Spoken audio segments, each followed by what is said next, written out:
Hallelujah.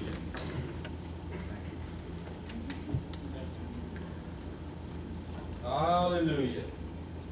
I had a great afternoon, did you? Yeah.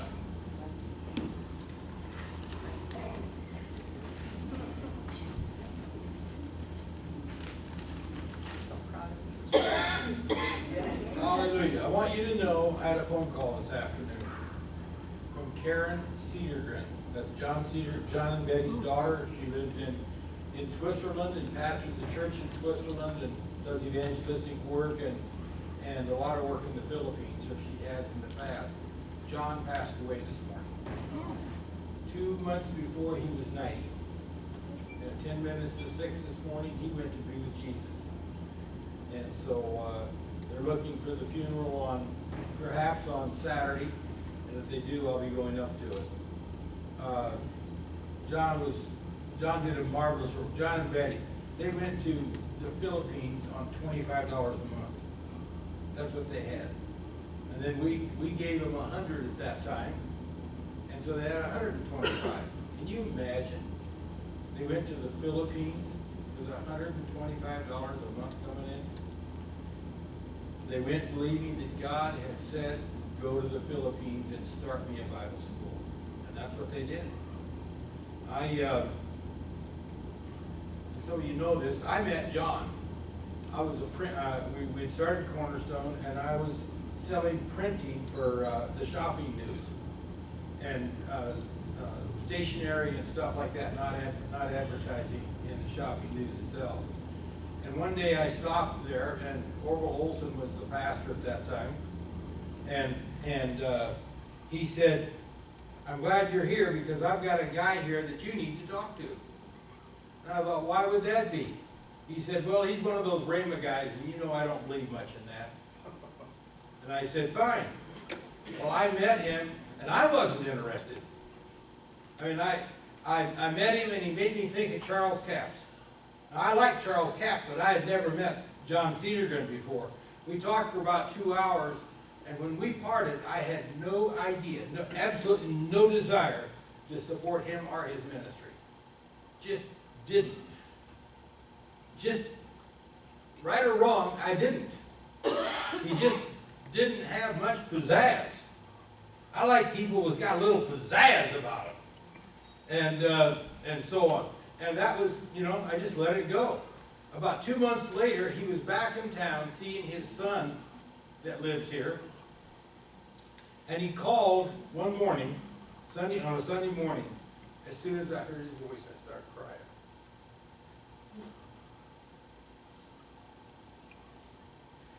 God had done a work in my heart without me even knowing it. I had a compassion and a love for this man that I didn't have when I left him at Faith Temple. We've had a relationship,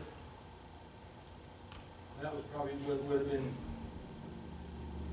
85 or 86, something like that. So for more than 30 years, we've had a relationship. It was an awesome thing, and I had great appreciation. He kept trying to tell me, you need to come to the Philippines and minister. And I said, John, I got a choice right now. I can go to the Philippines and minister, or I can send you, but I can't do both right now. I don't have the finances to do both. And he said, then just send money.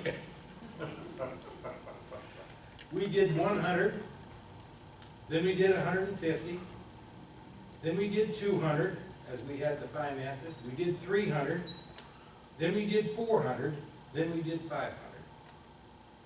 And of course, whenever they were here, we received love offerings for them. Some of you maybe remember this. Their son, Alan, died. Their youngest son, married to a lady in Sioux Falls here, and they were planning to get together. Betty came over, and she was here only a few days, and she called John and said, if you want to see your son, you better come now. He had brain cancer.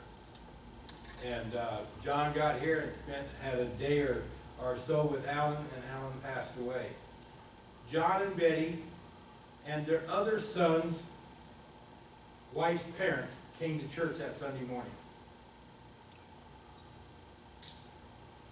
I received a love offering for them.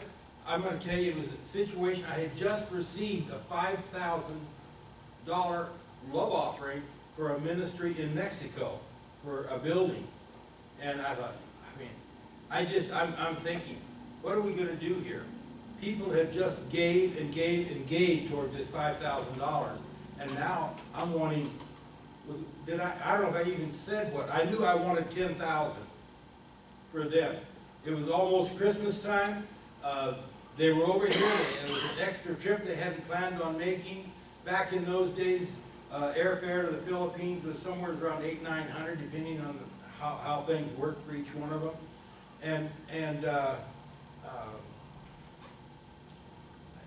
I don't think I had ever brought up the amount. $10,000.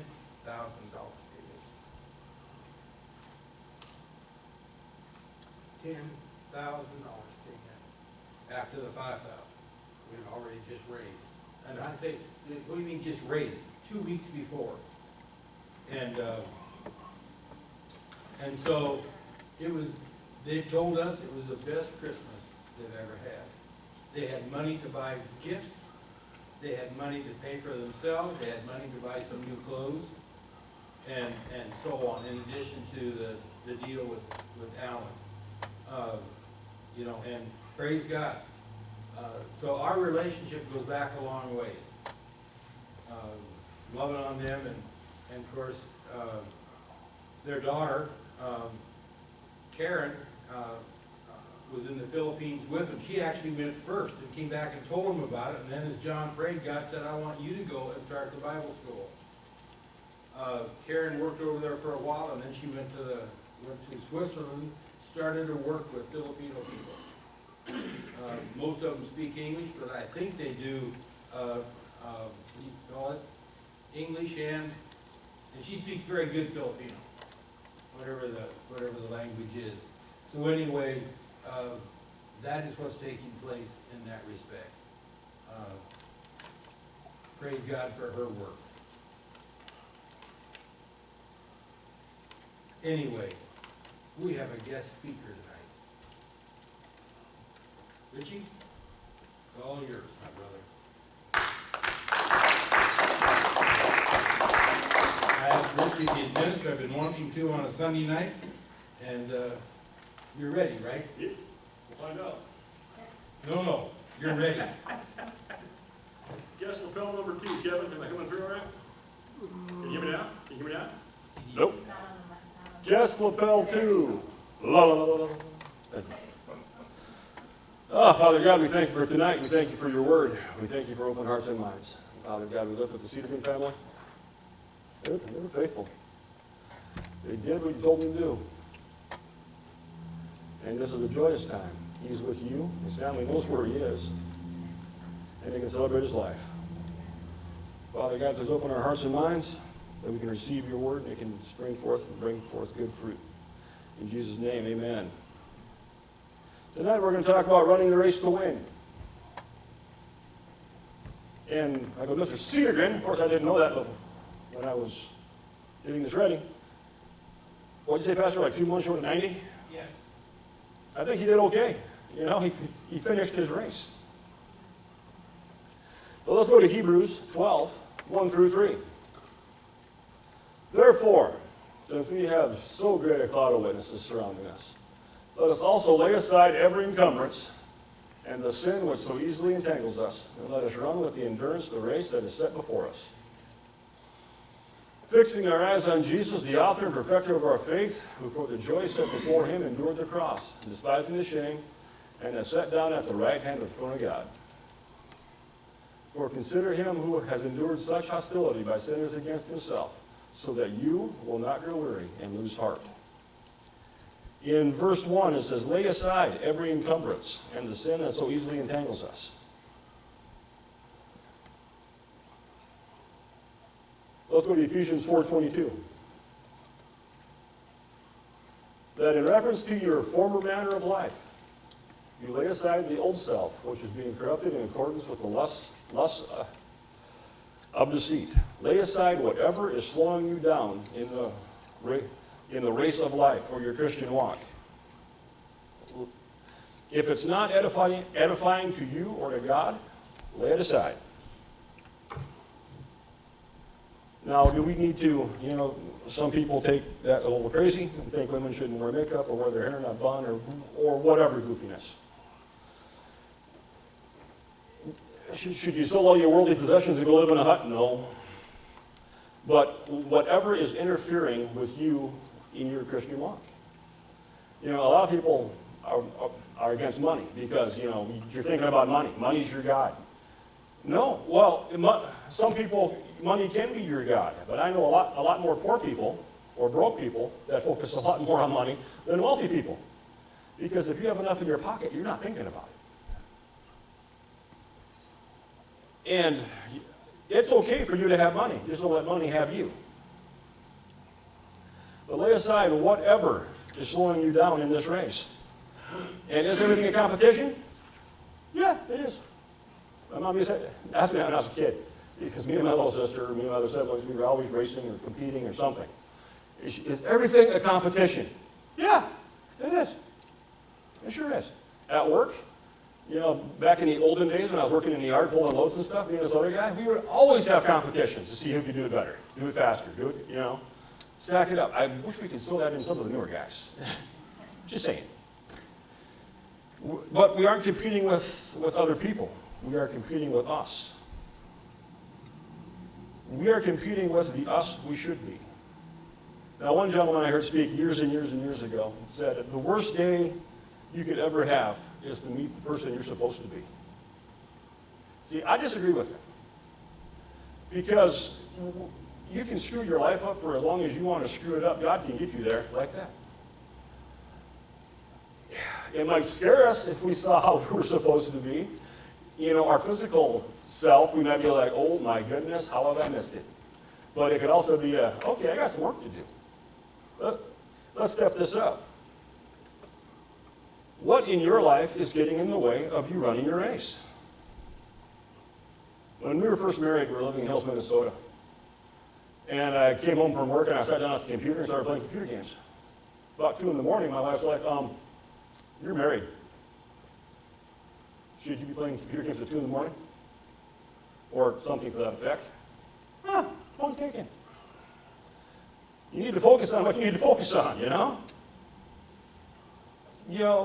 what's more important? Going home to your family or going out with the guys? I remember, and the guys would be going out to go to a bar or do whatever. It's like, no, I'm going home. You going home? You go home every night. I'm like, I married her for a reason. I kind of like spending time with her. And they look at you like something's wrong with you.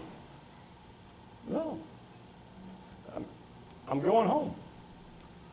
Is the way you are thinking limiting your race?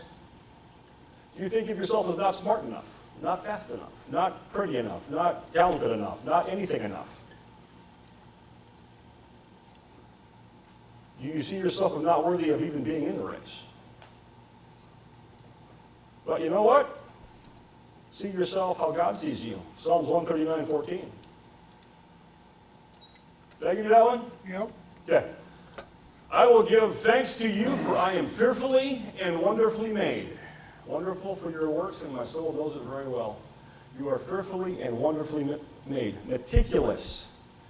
God spent his time on you. In the Bible, it's about 2 or 3 paragraphs, verses, where he's making man. But the first time he said it's very good is after he talked about making men. Made with precision, exacting detail. Now, for years at Scott Lumber, I was the window service guy. So I'd go out and I'd fix stuff. And we got a call from a place in town that was just freaking out. Their brand new Anderson windows are terrible. We need to come get up there right now. They're going to fall apart. These guys were just off, just gone. It's one of them, you throw the tools in the truck and you boogie. Yeah? So, okay, let's go see what's going on. So we patch this together. And I get up there and the guy's just like, and it's a double wide window. I think it's like 5.5, 6 foot wide and like 3.5, 4 foot tall. These windows are 3/32 of an inch out of square. I had a hard time not laughing. 3/32? How many of y'all got rulers that you got 30 seconds marks on them? It's tiny. So over this span, he's like this much out of square. I'm like, sir, if every window in Sioux Falls was 330 seconds on the square, I'd be one happy camper. No kidding. This place manufactures organs, you know, like pipe organs, up on East 10th, or off East 10th a little bit. Their standards are a little bit tighter in organs than they are on windows. 330 seconds of an inch, and that's like catastrophic for them. For us, it's like, hey, rock on, cool. I had another guy, he made parts for shooting sports. So he was into the thousandths of an inch. And I'm like, we ain't gonna get there. With this window, we're not getting there, man. I'm sorry. And one of my coworkers made the comment, his shop teacher made a grandfather clock, an operating grandfather clock out of wood.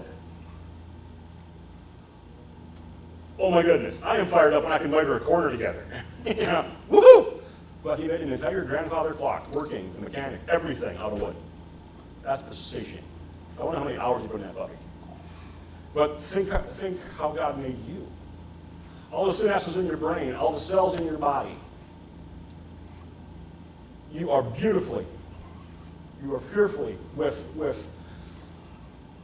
the utmost precision and respect for what He's doing, fearfully and wonderfully made. You have been chosen to be in this race. Jeremiah 1:5. Before I formed you in the womb, I knew you. And before you were born, I consecrated you. I have appointed you a prophet to the nations. Before you were born, I consecrated. Another word is sanctified, or set apart. You were set aside for good works. You were set aside for what God called you to do. And what do you set aside? The good stuff. It's like the private reserve. You know, like at the wedding, when Jesus was there and He turned the water into wine. They're like, usually they get everybody schnockered and they bring out the crappy wine. Did I say crappy on tape? No, I just did twice. That's another story. Okay, rabbit trail. I'm at a house fixing a window, and I used that word in an explanation. And this little kid about 3, he said the C word! Oh, geez Louise, what I just stumbled into. Both parents are just like short-circuiting laughing, you know? So, because they saw my reaction. It's okay, it's okay. Like, oh, goodness sakes, you know, you watch what you say. But anyway, you know, they commented about using people who are schnockered, you bring out the bad wine. You know, like at the college parties, I heard tell that after about 2 in the morning, you bring out the keg that went flat last week, so you can get your deposit back. I heard tell. Mary, don't tell me those stories, all right? But anyway, don't limit yourself. Don't let others limit you. Don't let your background limit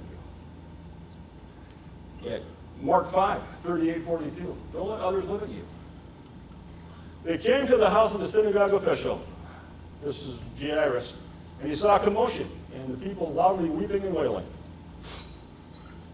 And entering in, he said to them, why make a commotion and weep? The child is not dead, but asleep. They began laughing at him. Very sincere wailing, huh? And you can just snap when you're laughing. But anyway, but putting them all out, he took along the child's father and mother and his own companions. It was Peter, James, and John. Now, how come just pop into my head. When Jesus is going into this, you know, the little girl is dead, really important prayer, He's bringing His ruffians with Him. You know, Peter is like one of the harshest guys He's got, and James and John are the sons of thunder. Something to ponder. If you're going to a spiritual fight, He brings them to his house. And he took the child's parents and his 3 companions, and he entered the room where the child was. Taking the child by the hand, he said to her, why couldn't they write it in English, which is translated, little girl, I say to you, get up. Immediately, the girl got up and began to walk, for she was 12 years old, and immediately, they were completely astounded. Jesus guarded who was around Him. They got the paid whalers in there. He's like, you guys are out here. You're done. He put them out, and I guarantee some of them were put out. You know, we're the best whalers this synagogue has. How dare you put us out? What did they say when that baby girl came walking out? Jesus, think about that. Jesus, the Son of God, had to guard who was around him. He's like, I'm getting you unbelieving Yahoos out of here because this is going to happen. Mark 6, 4 through 6. Jesus said to them, a prophet is not without honor except in his own town and among his own relatives and in his own household. And he could do no miracles there except that he laid hands on a few sick people and healed them. And he wondered at their unbelief. And he was going around all the villages teaching. Now, we're back up to 5, please. And he could do no miracle there except laid his hands on a few people and he healed them. He's like, yeah, I really couldn't do much, I just healed these people. You know, and we strive so hard for healing, and I'm not in perfect, total 100% health, but we strive for healing. And like, here it's like, yeah, he couldn't do much, he just healed a few of the sick. Well, he didn't feed like 10,000, he didn't feed whatever, but why? Because their unbelief limited him. And then you get to verse 6, he went about the villages teaching. So what's he teaching? Hey, y'all need faith. But now why in his hometown couldn't he do this? Because he's that carpenter's kid.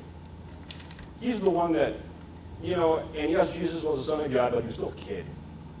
You know, maybe he threw rocks at somebody's dog. I don't know. He did kid stuff. He's like, well, why should we listen to him? But even in his own hometown. But when you're dealing with people who know you, don't blow them out of the water. Don't burn the bridge that you need to cross to minister to them. You know, like my mom, when she was dying, she died 10, 15, 20 years too early. Why? Because she believed for her sickness. She believed she was going to die. And it's like, Mom, you need to have a more positive confession. She's like, I'm positive I'm sick. Okay, Mom. Love you, bye. We go. But don't burn the bridge that you need to get across. But don't let them suck you down. Get in, minister, get out. Be as positive as you can, and don't get in a fight, because that's just the flesh rising up. Get out. Can we please go back to, where was I? Hebrews 12:1.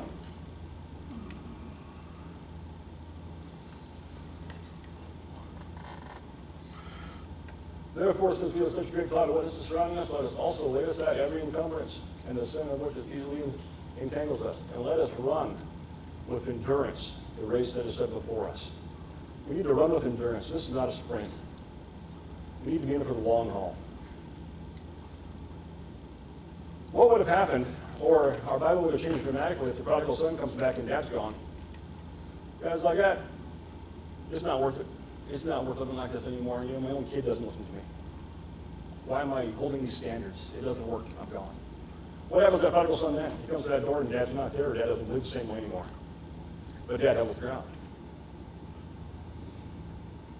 And I believe every day, morning and night, for some reason I got in my head that at sunrise and sunset, he's standing there watching on that road.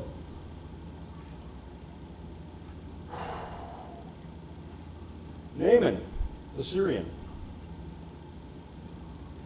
Can you go to 2 Kings 5:10 through 14?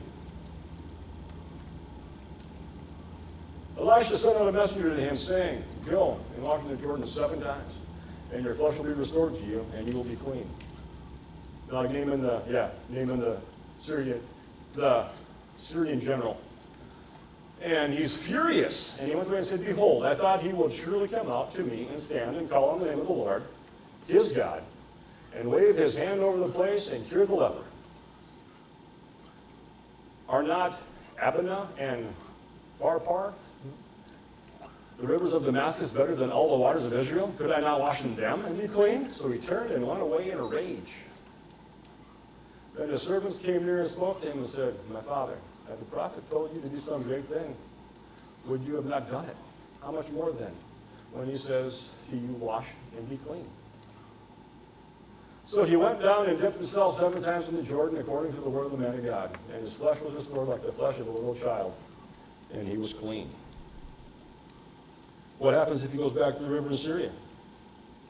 He gets wet. What happens if he only dunks himself 6 times? he gets wet in the stinky river.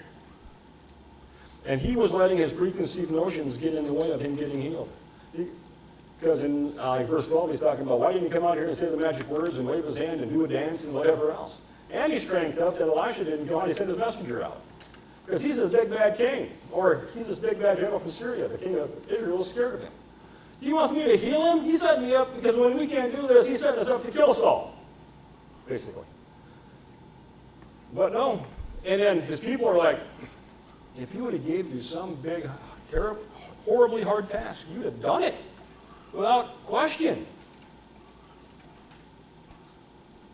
Why not just go do what he said? 2 Kings, in 2 Kings 5:13, it's like, how much more then when he says to you, wash and be clean? It's not that hard. Only believe. How often do we think God's promises ought to be harder? All we have to do is believe. We need to get our head and our spirit lined up. Or, our head needs to line up with our spirit, and then our body's going to get drugged along and it's going to get in line.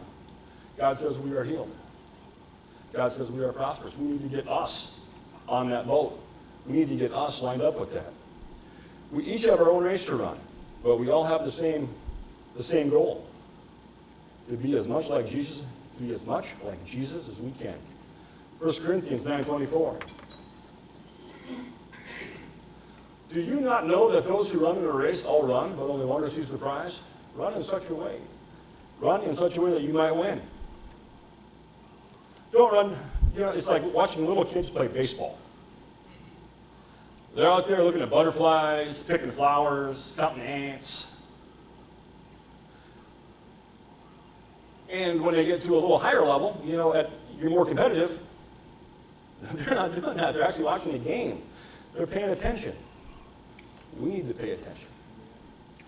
Because we have an adversary trying to steal, kill, and destroy us. He's not trying to give us a cold. He's trying to kill us. And he's not happy with breaking Kim's foot. He wants her dead. He's not happy with us getting sick. He wants us dead. So what do we have to do? We got to stay on our toes. And you're going to have that still small voice that's like, now just wait a minute, stop. Just listen. And he'll tell you to do something. We've had times when we're coming in, and Don's like, wait a minute. And I'm like, why? I don't know. Okay. And we chill. 2, 5, 10 minutes, whatever it is. And it's happened a couple times, right? And we got no idea why. But you know what? We came in, we had no hiccups, we had no nothing, we were fine. We could have been at the overpass. What timing has to happen for a car accident to happen? Let's say somebody leaves Chamberlain, somebody leaves Watertown, and they crash into Sioux Falls. What timing has to happen for that to all happen? You wait 2 minutes, it doesn't happen. So I honestly believe we've avoided stuff like that. We've been driving from point A to point B, and we'll be like, we're going to go this way. Why? I don't know. Yep. Okay. We're going that way. And, I don't want to go that way. I want to go this way. No. You shove me that way. Why? Because sometimes you got to just do what you're told. Just be quiet and do what you're told. That's really a corker nowadays. You see kids, coworkers, adults. We need to do this, and this. Why? Oh, I don't need to explain to you. Like with my daughter when she was little, it's like, why? Because I'm your daddy, and that's the only explanation you need. Move. Now she's 16. Now I need to explain more stuff to her. But run in such a way to win. Don't just lollygag. Don't be like that little kid chasing butterflies. And we're not competing with each other. We're competing with ourselves. Not, look, I'm winning because I'm better than so-and-so. It's, look, I'm winning because I didn't fall into that trap again or again anymore. And I'm getting better at this aspect of my life. Like Pastor said, he prayed to have a love for people. He changed him. I've changed over the years. Sounds like, good, keep changing.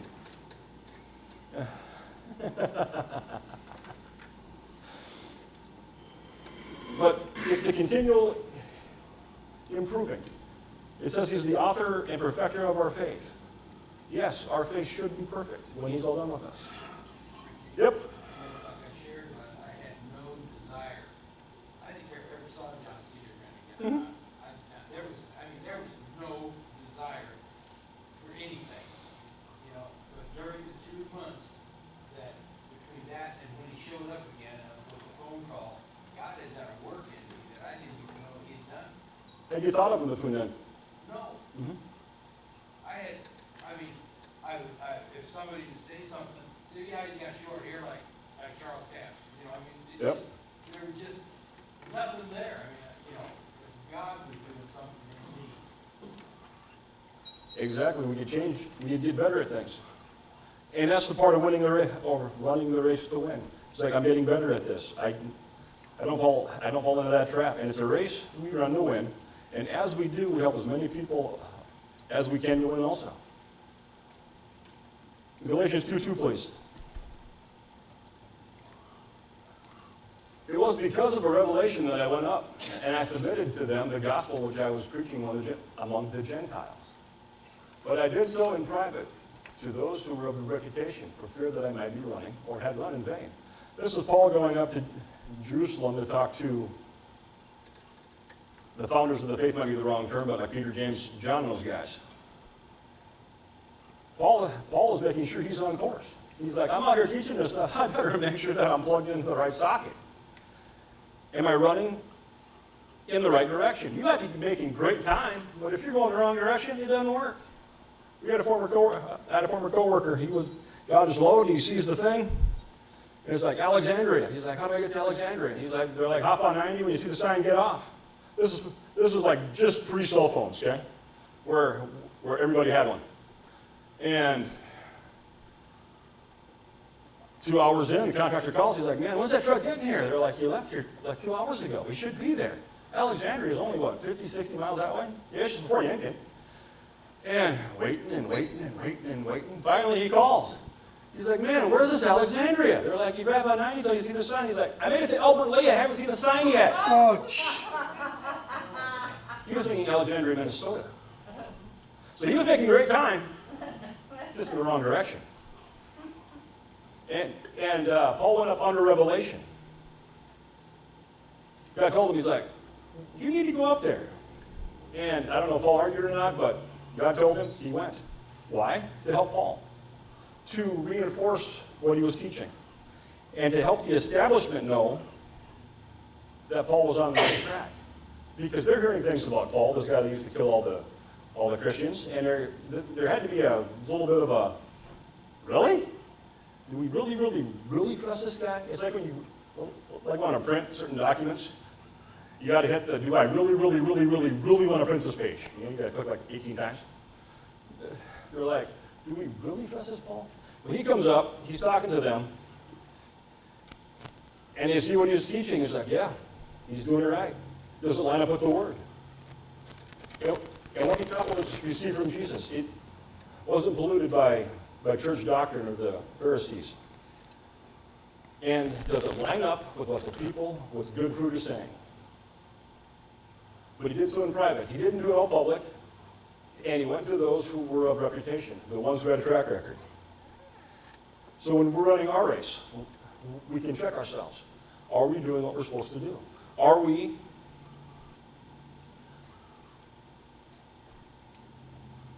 now, we're not running our race against each other, but we can use each other, like each other's strong points, to see if you're on the right track. You know, like Paul says, if you can't follow Christ, follow me, because this is the way I'm going. You know, so find somebody you can follow. Hebrews 12:2, please.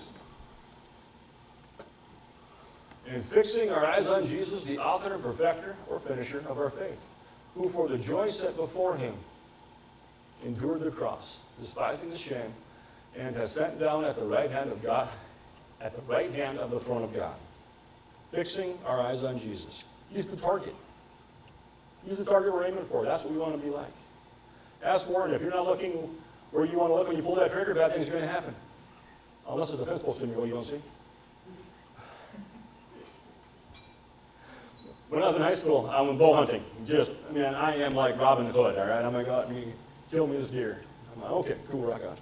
I'm like, Dad, where do I go? He's like, just go sit right there, wait till sundown. So I go out there and I'm sitting, and I'm sitting, and I'm sitting, and it's like, I'm getting cold. And it's dark. I'm like, okay, it's like, well, it's not dark yet, but it's getting real close. I'm like, yeah, about 10 more minutes and I'm out of here. And then I can hear something first, and then I see it, and it was coming. It was a nice one, big old honking. And I pull up and it's looking right at me. I'm like, I can't even move. And this is an old compound bow, so it did take up all the weight. So I start shaking. And he takes another step, and he ends up being, I gotta be from here to that end chair away. This sucker is mine, right? I let go, right through his horns. You know exactly where I was looking. He ran away and said, neener, neener. But Jesus is our target. He's what we're aiming for, his life. He's the finish line. We can walk in his steps. We can follow his path. He's the author and finisher of our faith, the perfecter of our faith. He gave us this faith. He has to finish it. And when he is done, it is perfect.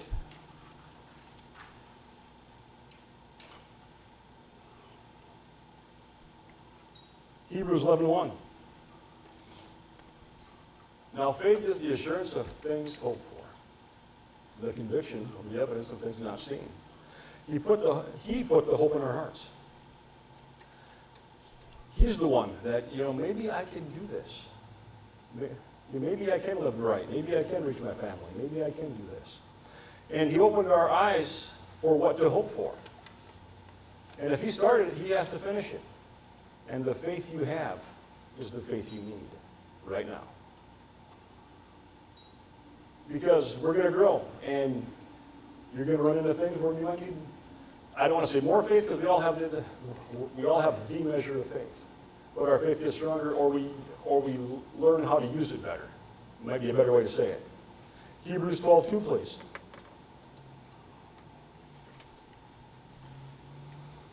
For the joy set before him. Jesus knew what was going to happen, and they called that joy. Well, he wasn't looking at that part. The joy set before him. He saw the finish line. He saw him paying this sacrifice. Bought us. He saw the finish line, and he endured for a short time.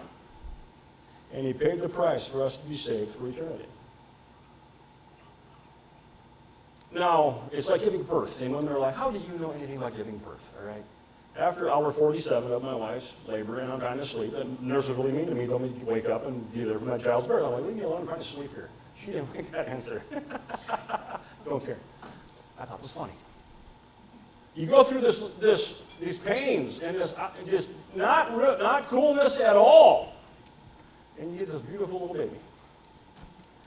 And it's all worth it. At least for me, because I can take a nap. It was good. Kim, was it worth it with them 4 weasels you got? Yeah, Kevin watched football, so. I wish I had a TV in there. How do you get a TV? Not to get sidetracked. Okay. He saw the finish line, and he endured for a short time and paid the price for us to be saved for eternity. The prize gave him great joy. He kept his eyes on the finish line. Just, I do this, I'm done. And he sat down. Why? Because he was done. He finished the job. Last night I watched Creed 2, which was like Rocky number 17, whatever it is. Actually, I think it's probably Rocky 8. Yeah, I think there's 6 Rockies and then Creed 1 and Creed 2. And it's a boxing movie, shocker, with Sly still on. But it's old enough, I'll tell you about it. It's basically a mixture of Rocky 4 and Rocky 3. Where Sly comes out, Creed's kid, from the original Rockies, Apollo Creed, his kid Adonis is now the heavyweight champion. He worked his way up, and he's bad, okay? Well, Ivan Drago's kid comes out, from Rocky 4, beats him into a puddle in the middle of the ring, okay?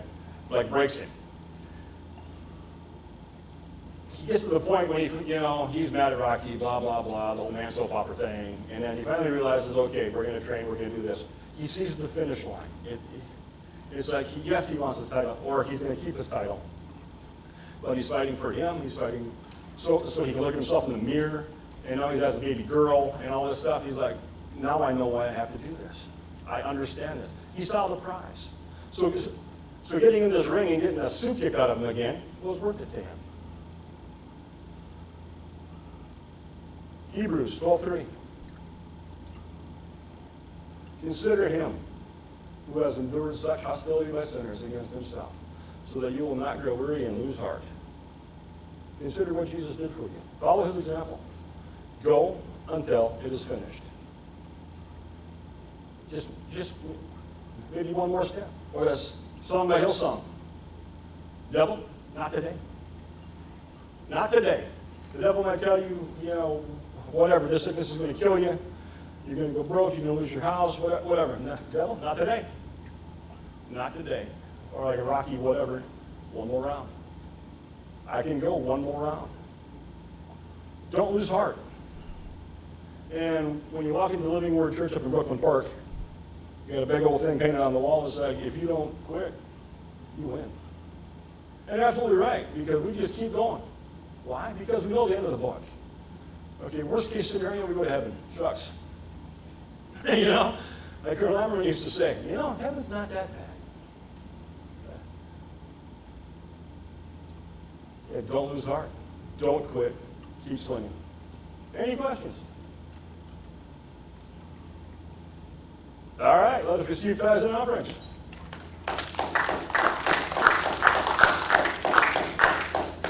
If you need an envelope, please raise your hand. Well, thank you very much. If you are writing out a check, please make the Cornerstone. If you are giving cash, please fill out the envelope in its entirety so we can keep tax records.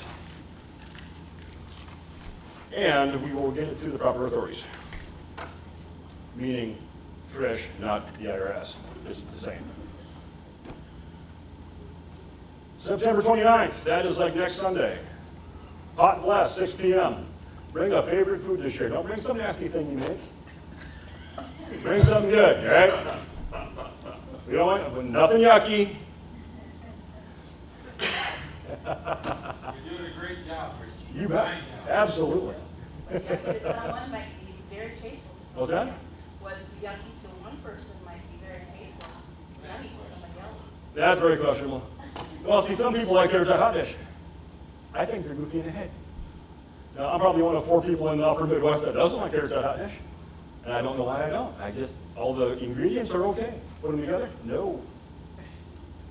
But anyway, Father God, we thank you that you can see to the sower. We thank you that we are blessed. Thank you, Father God, that we have everything you have promised us in the Word. Oh, Lord, we thank you. We praise your holy name. Amen. Bring her forth.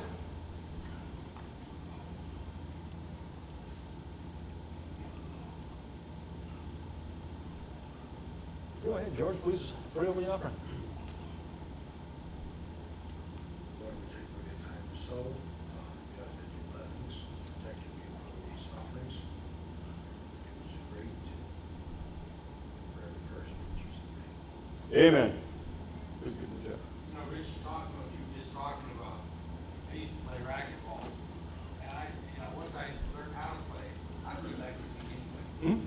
I had guys that would start out, I was 6, 8 points behind, and I watched them what they did, took their weaknesses and beat them. No, not playing racquetball. There were some guys I ran into. There ain't no way on God's green earth I'm going to do that. Well, it's just, let me finish. Yep.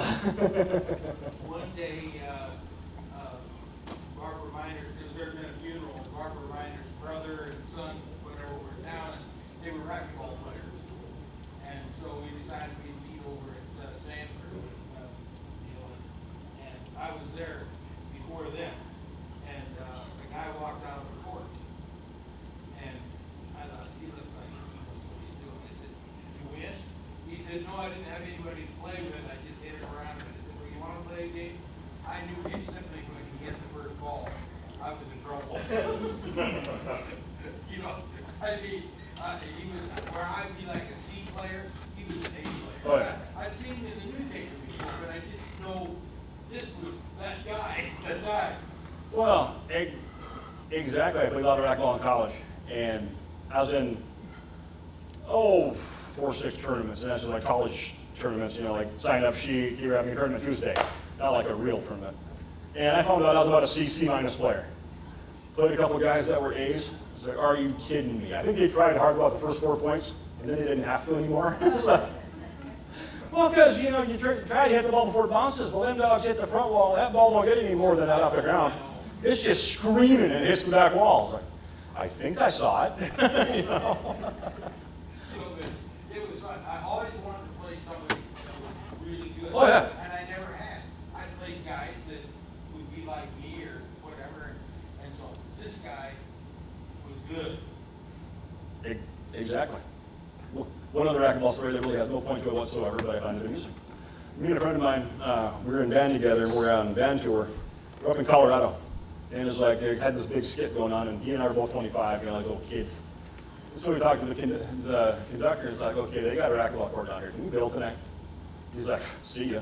So we're gone, and we're playing, and it was weird because we played 2.5 hours at night at Augie.